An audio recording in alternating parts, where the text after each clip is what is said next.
Hello everyone, कैसे हैं आप सभी लोग। आशा करता हूं आप बहुत बढ़िया होंगे। आज है 12 जुलाई और 12 जुलाई साल 2024 के हरियाणा करंट अफेयर इस पर्टिकुलर वीडियो में हम पढ़ने वाले हैं। मेरे प्यारे दोस्तों, अगर आप लोग सीईटी मेंस के लिए तैयारी कर रहे हैं तो आप लास्ट बैच है उसे ले सकते हैं और आपके लिए आज एक ऑफ़र भी है। अगर आप आज कोई बैच लेते हैं ये आज और कल में, तो आप एक कूपन कोड लगा सकते हैं समर। ठीक है ना, ये कूपन कोड लगाने पे आप लोगों को डिस्काउंट भी मिलेगा। तो आप ये कूपन कोड लगा के सीईटी मेंस का बैच है वो बाय कर सकते हैं। आज और कल के लिए आपके पास में ये ऑफर भी है। प्यारे दोस्तों, कल आपसे सवाल पूछा था, उसका ठीक जवाब क्या होगा कि बाल मुकुंद गुप्ता हरियाणा के साहित्यकार हैं। कौन सी भाषा से रिलेटेड? हिंदी लैंग्वेज से। इनकी कुछ महत्वपूर्ण कार्य जैसे हरिदास, खिलौना, खेल तमाशा, सपूत कविता और शिव शंभू चिता, ये शिव शंभू का चिता, ये जो है इनकी प्रमुख कार्य रहे हैं हिंदी साहित्यकार में। वैसे मैं आपको बता देता हूँ कि हरियाणा साहित्य अकादमी ने साल 2021 में ना विशेष साहित्य साधना के लिए 2021 के लिए किसे चुना था, तो ये सवाल आ सकता है आपके लिए। ये है जय भगवान को। ठीक है ना, ये याद रखना आप लोग। जय भगवान जो है ना, इनको चुना था। ये कुरुक्षेत्र से संबंधित है। जय भगवान गोयल हैं, ये कुरुक्षेत्र से संबंधित है। और इसके लिए पता कितना अवार्ड मिलता है साधना सम्मान के लिए? 5 लाख रुपए का सम्मान दिया जाता है इसमें जय भगवान गोयल। ठीक है ना, इनको वैसे पद्मश्री भी मिल चुका है राष्ट्रपति रामनाथ कोविंद जी द्वारा। जय भगवान गोयल की अब तक 30 से ज़्यादा किताबें हैं वो प्रकाशित हो चुकी है। ऐसे ही साहित्य अकादमी ने हरियाणा साहित्य अकादमी का आजीवन साहित्य साधना अवार्ड किसको दिया था? तो आजीवन साहित्य साधना अवार्ड जो है ना, ये दिया था रोहित को। रोहित रोहित अटेली से हैं। ठीक है ना, रोहित यादव पूरा नाम है। आजीवन साहित्य साधना के लिए हरियाणा की साहित्य अकादमी 7 लाख रुपए इनाम देती है, ये याद रखना। एक महाकवि सूर सम्मान भी दिया करती है साहित्य अकादमी। तो महाकवि सूरदास सम्मान है 2021 का, और वो किसे मिला था? वो मिला था हरे राम को। हरे राम, हरे राम ये कहाँ से हैं? ये हैं फरीदाबाद के। ठीक है ना, फरीदा हरे राम समीप जो है ना, ये फरीदाबाद के हैं। तो ये भी याद कर लेना आप लोग। इसके अलावा हरियाणा के अंदर जो है ना, और महाकवि सूर सम्मान की राशि वैसे कितनी बताता हूँ, ये 5 लाख रुपए की राशि है ये। संस्कृत साहित्य अलंकार सम्मान है, इसके पैसे कितने मिलते हैं संस्कृत साहित्य अलंकार के? इसके 7 लाख मिलते हैं। पहले इसके एक्चुअली 2 ही लाख मिलते थे। और एक हरियाणा गौरव सम्मान है, हरियाणा संस्कृत गौरव कहूँगा मैं, हरियाणा संस्कृत गौरव के अब 5 लाख कर दिए। पहले इसके भी 2 ही लाख रुपए हुआ करते थे। ठीक है, तो ये आप लोग जरूर याद कर लेना इनको। चलिए आगे बढ़ते हैं। आज का पहला करंट अफेयर है कि सोनीपत महानगर विकास प्राधिकरण, जिसको एसएमडीए कहते हैं, हरियाणा में ये नया नया ही बना है। इससे पहले हरियाणा में 3 महानगर प्राधिकरण थे, मेट्रोपॉलिटन डेवलपमेंट अथॉरिटी थी। जैसे कि एक तो हरियाणा के अंदर है गुरुग्राम, गुरुग्राम। एक है हरियाणा के अंदर फरीदाबाद है, और एक हरियाणा के अंदर कौन सी है? पंचकुला है। तो टोटल 3 ही थी और चौथा और ही बन गया पिछले ही साल, तो टोटल 4 हो चुके हैं अब।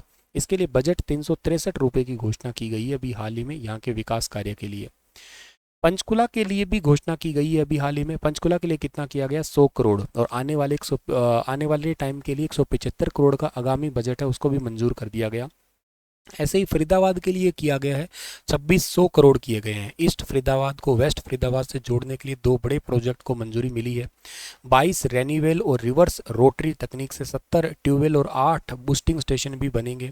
बरसात के पानी की निकासी के लिए सीवरेज की सफाई और पुराने सीवरेज सिस्टम को बदला जाएगा। राजा नाहर सिंह स्टेडियम और स्पोर्ट्स कॉम्प्लेक्स का विकास किया जाएगा। पानी की निर्बाध आपूर्ति के लिए भूजल स्तर में सुधार के लिए यमुना के साथ साथ वाटर बॉडीज हैं, इनके भी प्रोजेक्ट है, उनको मंजूर किया गया। बादशाहपुर में 45 एमएलडी क्षमता के नए सीवरेज उपचार संयंत्र है, उसको मुख्य पंपिंग स्टेशन का निर्माण होगा। वैसे ये पॉइंट आप लोगों को जो है ना सारे एक समझने के रूप में याद रखने हैं। फरीदाबाद विकास प्राधिकरण के लिए 2600 करोड़ के नए प्रोजेक्ट, और गुरुग्राम के लिए भी परियोजना है लगभग 2887 करोड़। आप कहोगे सर इनके लिए ज़्यादा क्यों? क्योंकि ये बड़े डिस्ट्रिक्ट है थोड़े।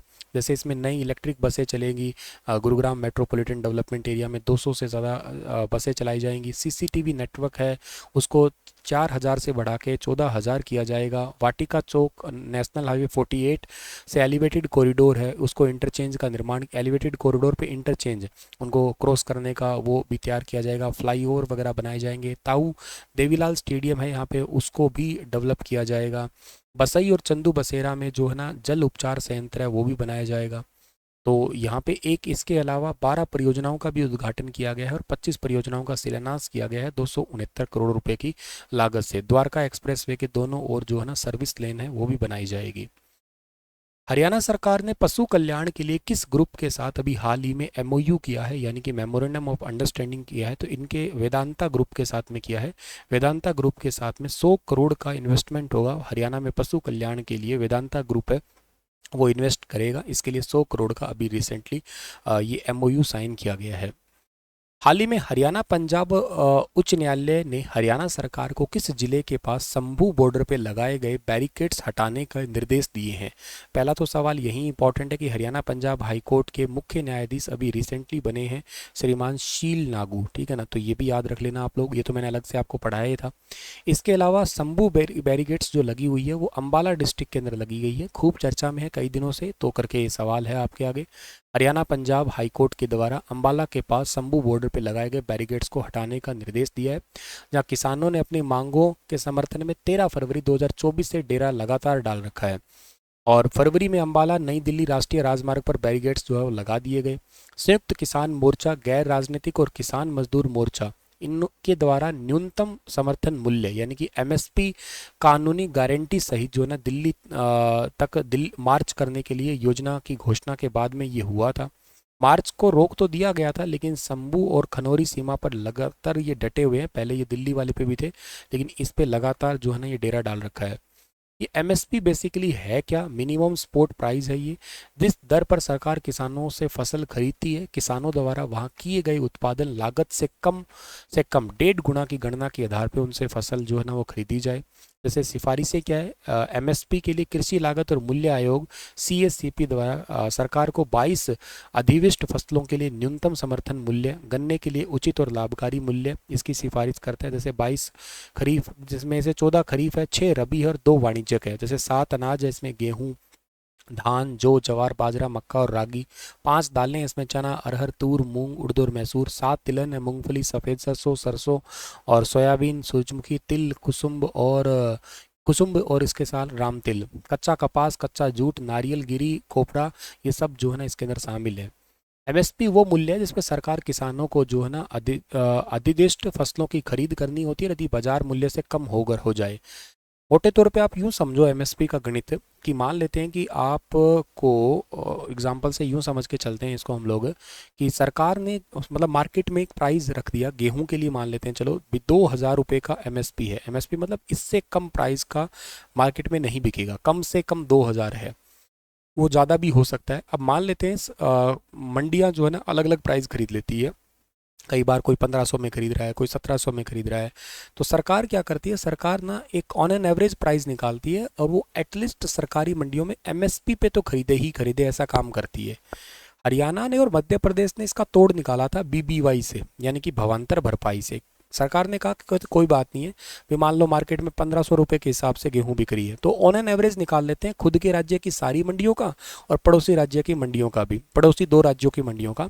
अब ऑन एन एवरेज का मतलब ये है कि देखो सारे यूँ मान लेते हैं कि कुछ लोग तो कह देंगे सर 1000 रुपये में बिकी, कुछ कह देंगे 200 में बिकी, कोई कहता है 100 में ही बिकी। तो ऐसा करेंगे, एमएसपी 2000 का तय कर रखा है, मार्केट में खरीद रहे हैं मान लेते हैं कोई 1500 कोई 1700, ऑन एन एवरेज निकाल लेते हैं कि 1700 में सारे खरीद रहे हैं, तो 300 रुपये का गैप बचा वो भरपाई हम कर देंगे। सरकार भाई तुम 1700 में बेच दो, बाकी बचे हुए 300 रुपये हर किसानों को पर क्विंटल के हिसाब से हम दे देंगे। तो ये है भवांतर भरपाई। हालांकि ये भवांतर भरपाई सिर्फ कागजों में है और ऐसी फसलों पे बीबीवाई मिलता है जिन फसलों का ज़्यादा वैल्यू नहीं, जैसे मतलब बहुत ज़्यादा लोग नहीं उगाते, कहने का मतलब है जैसे सूरजमुखी है, बाजरा है, इन फसलों को ज़्यादा उगाते नहीं है। किसान मांग रहे हैं किस किस पे, किसान मांग रहे हैं कि धान पे हो, गेहूँ पे हो, इन पे ये तो ज़्यादा लोग उगाते हैं, तो सरकार इनको दे नहीं रही है, बस वो कहने के लिए, वोट मांगने के लिए कह लो आप लोग लगभग। तो एमएसपी में सिफारिशों में ये है कि फसल की खेती में आने वाली लागत पूरी हो, फसल के लिए आपूर्ति की मांग हो, बाजार मूल्य हो, अंतर जो डिफरेंस निकलता है मार्केट का और जो हम लोग खर्चा लगा रहे हैं उन सभी का आधार देख के एमएसपी को सेट कर दिया जाए, A to FL का फॉर्मूला लगा दिया जाए। तो कोई भी किसान अधिकार के रूप में एमएसपी की मांग जो है ना नहीं करेगा फिर बाद में, अगर उनको एमएसपी मिल जाएगा तो ये डिमांड है एमएसपी की। हालांकि इसको इकोनॉमिक्स लॉजिकली कहते हैं कि ये पूरा कभी हो नहीं सकता है और इसके पीछे बहुत सारे कारण इकोनॉमिक्स बताते हैं, अलग अलग राज्य में अलग अलग मूल्य है इसी करके। खैर, आपके लिए एक सवाल है कि हरियाणा में निम्नलिखित में से कौन सी झील 1947 में बनाई गई थी जब दो छोटी पहाड़ियों को मिला के तैयार किया गया था? बताना इसका ठीक आंसर। और एक और इन्फॉर्मेशन आपके लिए कि आने वाले अभी 18 जुलाई के बाद में राजस्थान में भी एनटीटी और ईसीसी की वैकेंसी आने वाली है, और हिमाचल में भी।